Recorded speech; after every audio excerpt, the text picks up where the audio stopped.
10ஆம் வகுப்பு கணிதம் அலகு பயிற்சி 6 வினா எண் 6 பார்க்கலாம். விமானம் ஒன்று புவிப்பரப்பிற்கு இணையாக 600 மீட்டர் உயரத்தில் 175 மீட்டர் per வினாடி வேகத்தில் செல்கிறது. புவியின் மீது ஒரு புள்ளியில் இருந்து விமானத்திற்கு உள்ள ஏற்ற கோணம் 37 டிகிரி ஆகும். அதே புள்ளியிலிருந்து ஏற்ற கோணம் 53 டிகிரிக்கு அதிகரிக்க எவ்வளவு நேரம் தேவைப்படும்னு கேட்டிருக்காங்க. நம்ம படம் வரைஞ்சுக்குவோம். பாருங்க, முதல்ல நம்ம தரையை வரைஞ்சுக்குவோம். ஒரு விமானம் தரைக்கு இணையாக பறந்துகிட்டு இருக்கு. ஓகே, இப்படி இருக்குன்னு வச்சுக்கோங்க.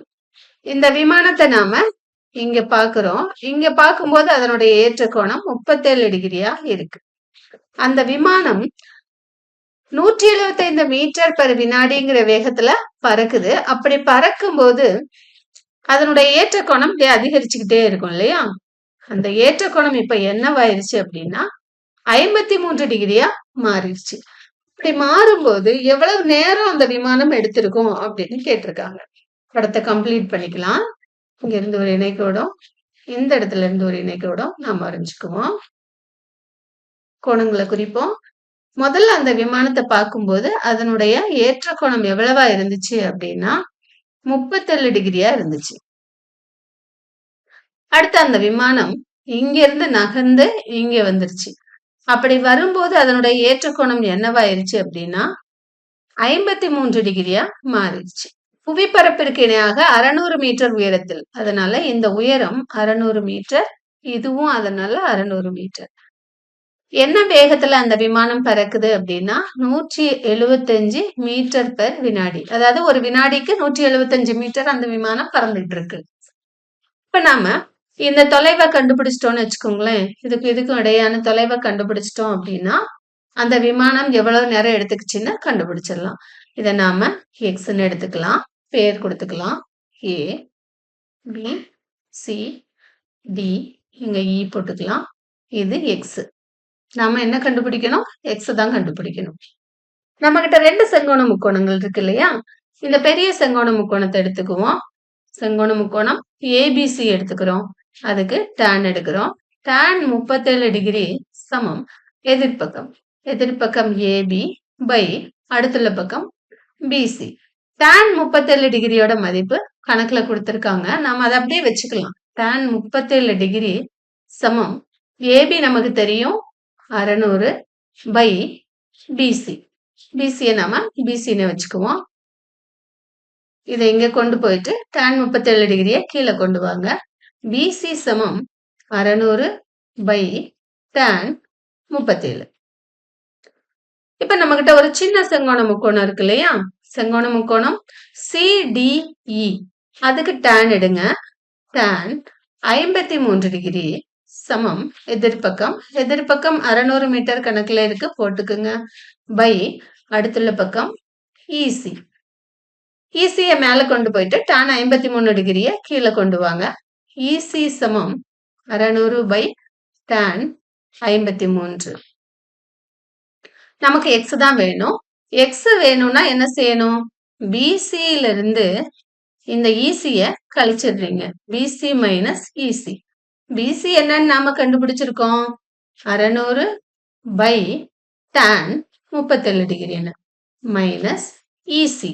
இசி என்ன அப்படின்னா 600 பை tan 53 டிகிரி. இங்க போட்டுக்குவோம். tan 53 degree. இப்ப இதுல இருந்து 600 நீங்க வெளியே எடுத்து வச்சுக்கோங்க. அப்ப உள்ள என்ன இருக்கும்? 1 by tan 37 degree minus 1 by tan 53 டிகிரின்னு இருக்கும். ஈக்குவல் டு 600 அப்படியே இருக்கட்டும். குறுக்கு பெருக்கல் பண்ணுங்க. இதை கொண்டு இங்கேயும் இதை கொண்டு இங்கேயும் பெருக்குங்க. பெருக்குனீங்கன்னா tan 53 degree minus tan 37 degree by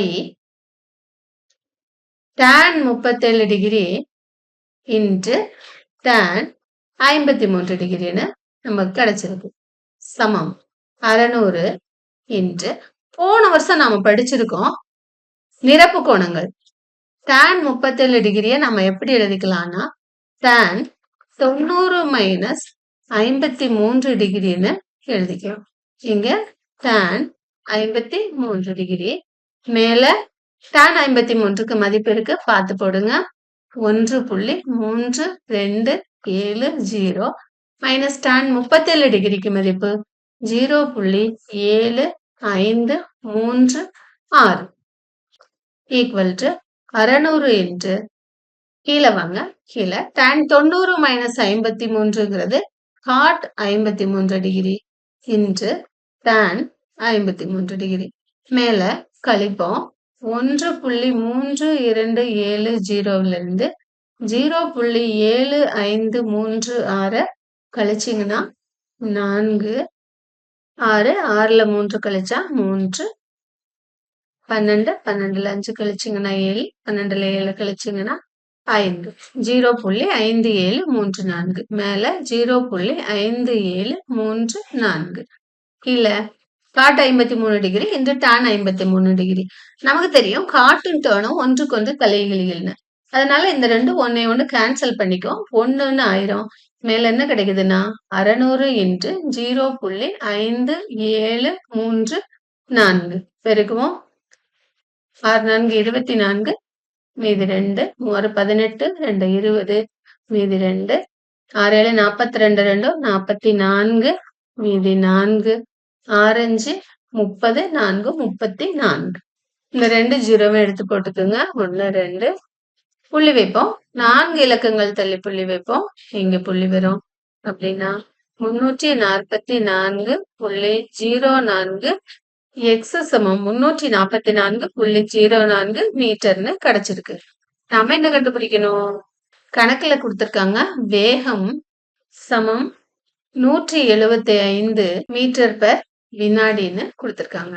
அப்படின்னா வேகம் நமக்கு எப்படி கிடைக்கும்? தொலைவு பை காலம் இல்லையா?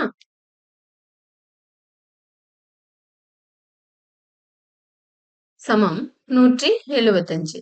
தொலைவு நாம கண்டுபிடிச்சிருக்கோம் 344.04 பை காலம் நமக்கு தெரியாது, அத காலம்னே வச்சுக்கலாம். சமம் 175. காலம் மேல கொண்டு போயிட்டு 175 கீழே கொண்டு வாங்க. காலம் சமம் 344.04 பை 175. 344.04 175ஆல நம்ம வகுப்போம். ஒரு தடவை இருக்கு 175 கழிங்க 9 13ல 7 கழிச்சிங்கன்னா 6 2 2ல 1 போனா 1 ஒரு ஜீரோவை இறக்கிக்குங்க. மேல புள்ளி வச்சுக்கலாம். 1690 9 தடவை இருக்கு. 9 45க்கு 5 மீதி 4 9 கீழ 63 4 67 மீதி 6 9 9 9 6 15 கழிச்சிங்கன்னா 5 8ல 7 போனா 1 6ல 5 போனா 1 4 இறக்கிக்குங்க. எத்தனை முறை இருக்கு அப்படின்னா 6 முறை இருக்கு.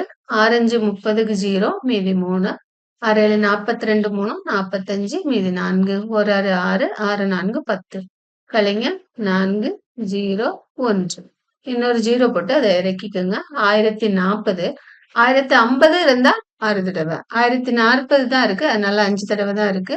1.965 அப்படின்னு கிடைச்சிருக்கு. இந்த இடத்துல ரவுண்ட் பண்ணிக்கோங்க. 1.97 வினாடிகள்.